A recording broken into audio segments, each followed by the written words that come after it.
Seandainya kita renungkan tentang iman dan ilmu pengetahuan, apakah sejalan?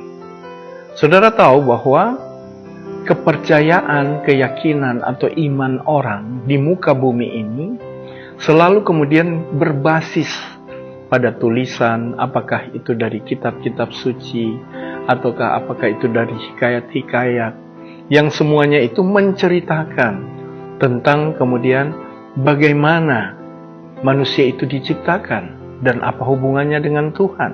Bagaimana kemudian Tuhan bekerja menciptakan manusia. Apa hubungannya hari ini? Apakah ada korelasi antara ketika Tuhan menciptakan manusia dan kemudian hari ini manusia diciptakan lewat tentunya proses obstetrik atau proses dalam ilmu kandungan tersebut.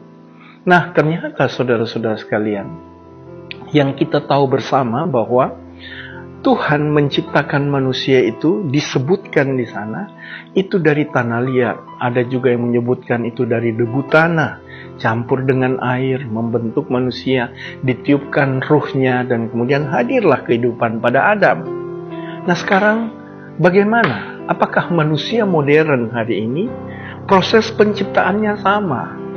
Apakah kita diciptakan dari tanah liat atau dari debu tanah?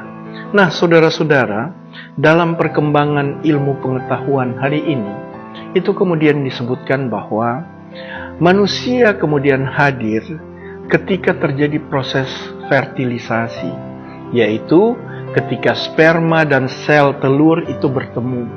Ketika bertemu, saudara-saudara, maka kemudian jadilah zigot, jadilah manusia yang paling kecil di muka bumi ini, yang ada di dalam tuba falopi yang dekat dengan ovarium, yang kemudian dibawa melalui tuba, kemudian masuk di dalam kandungan.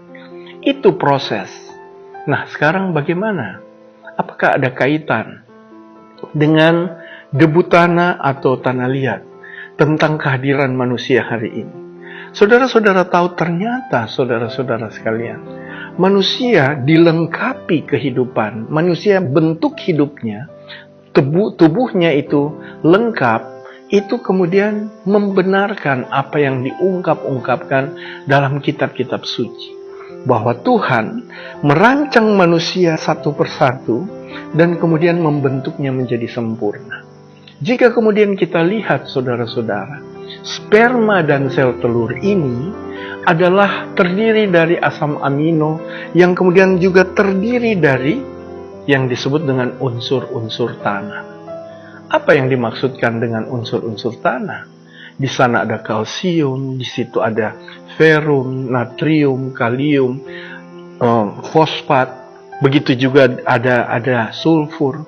Semua unsur-unsur tanah itu membentuk protein ini, yang dalam versi teologi disebut sebagai tanah atau tanah liat, tapi versi ilmu pengetahuan disebut sebagai unsur-unsur tanah.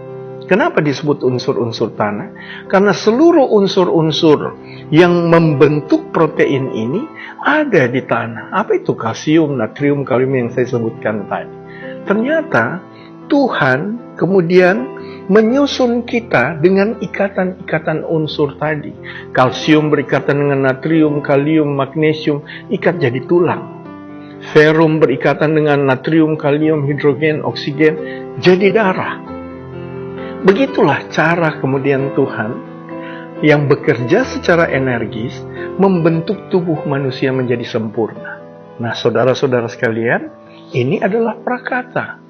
Ketika kita masuk, apa hubungan antara iman dan ilmu pengetahuan? Saudara tahu bahwa manusia membangkitkan imannya, kepercayaannya pada Tuhan secara totalitas setelah mendengarkan riwayat kehadiran Tuhan dan peran Tuhan dalam kehidupan.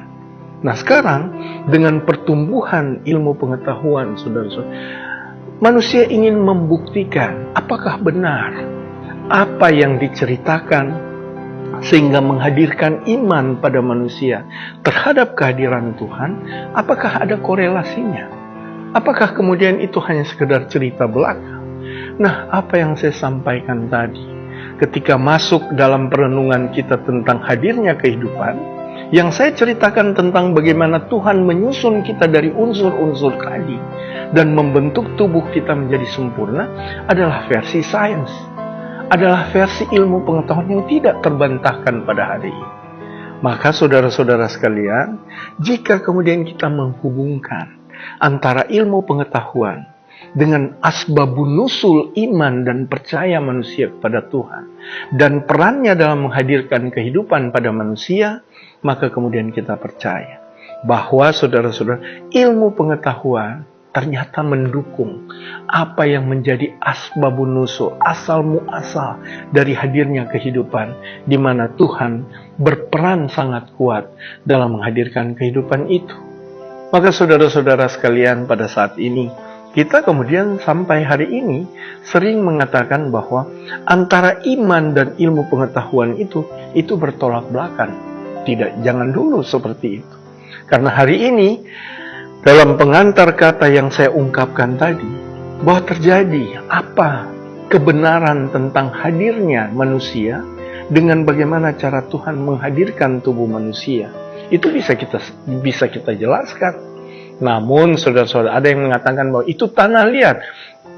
Tapi versi ilmu pengetahuan mengatakan bahwa itu adalah unsur-unsur tanah yang kemudian membentuk tubuh manusia, di mana Tuhan bekerja secara energis menghadirkan kehidupan, membentuk tubuhnya manusia itu menjadi sempurna. Saudara-saudara, kita dalam sisi manapun, apakah itu ilmu pengetahuan, teknologi sains yang bertumbuh berkembang begitu pesat, ternyata kita tidak bisa kemudian menghindari diri atau berdiri independen dalam kehidupan manusia. Semua itu adalah proses dan campur tangan Tuhan. Maka kita berharap hari ini saudara-saudara, bahwa ilmu pengetahuan justru akan menjadi alat, menjadi sarana, menjadi kemudian upaya untuk mendorong peningkatan iman dan kepercayaan manusia terhadap peran dari Tuhan.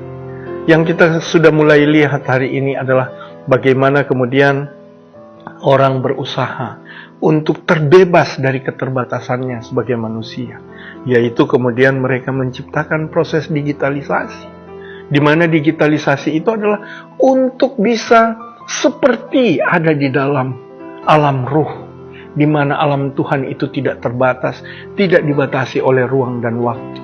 Versi digitalisasi, yaitu versi bagaimana orang menciptakan metaverse, orang menciptakan dunia maya yang tidak dibatasi oleh ruang dan waktu.